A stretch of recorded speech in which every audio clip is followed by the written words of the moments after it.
رسول اللہ صلی اللہ علیہ وسلم کے اوپر کثرت سے درود پاک پڑھنے کی یہ برکات ہیں، اس لیے آپ صلی اللہ علیہ وسلم سے محبت کا تقاضا ہے کثرت سے درود شریف ہو۔ چھوٹے چھوٹے درود ہیں، کئی درود ہیں کہ بہت سارے فضائل ہیں۔ ذریعۃ الوصول الی جناب سید رسول صلی اللہ علیہ وسلم، ہمارے مولانا یوسف لدھیانوی شہید رحمۃ اللہ علیہ کی ایک کتاب ہے، ہاشم ٹھٹوی رحمۃ اللہ علیہ نے ذریعۃ الوصول یہ کتاب لکھی، اس کا ترجمہ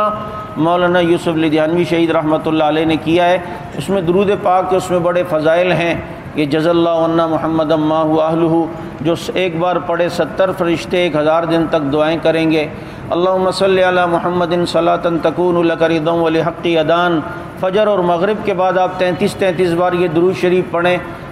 جب انسان قبر میں رکھا جائے گا، اس کی قبر اور نبی علیہ السلام کی قبر سے اللہ سارے پردے ہٹائے گا، یہ اپنی قبر سے نبی علیہ السلام کی قبر کی زیارت کرتا رہے گا قیامت تک۔ مغرب اور فجر کے بعد یہ درود،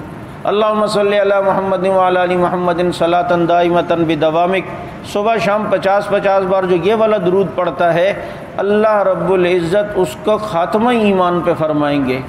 اللہم صلی علی محمد فی اول کلامنا، اللہم صلی علی محمد فی اوسط کلامنا، اللہم صلی علی محمد فی آخری کلامنا۔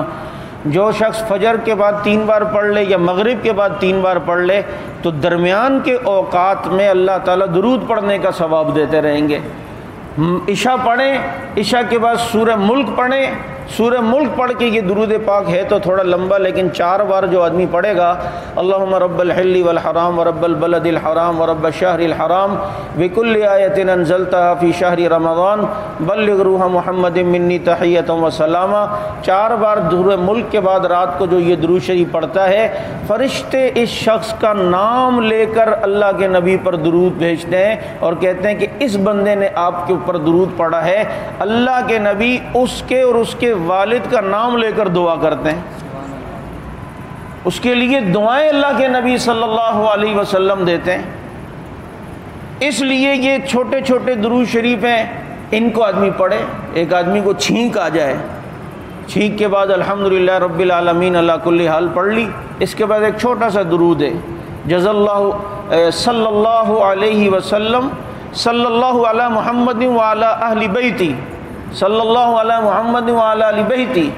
یہ چھینک کے بعد ایک پرندہ اللہ پیدا کرتے ہیں اس درود کی برکت سے، جو عرش پہ پر پھڑپھڑاتا ہے اور اس درود پڑھنے والے کی بخشش کی سفارش کرواتا ہے کہ اللہ تو اس کی بخشش فرما دے، اے اللہ تو اس کی مغفرت فرما دے۔ تو ایسے بے شمار درود پاک وہ مولانا یوسف لدھیانوی شہید رحمۃ اللہ علیہ کی کتاب ذریعۃ الوصول میں لکھے ہوئے ہیں۔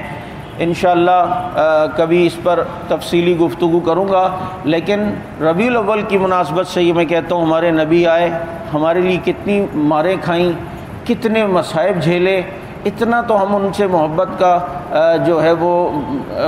بھرم رکھیں کہ ایک تو نبی کی اتباع کرنی ہے، نبی کی سنتوں کو اپنانا ہے، اور کثرت سے آپ صلی اللہ علیہ وسلم پر درود پاک پڑھنا ہے۔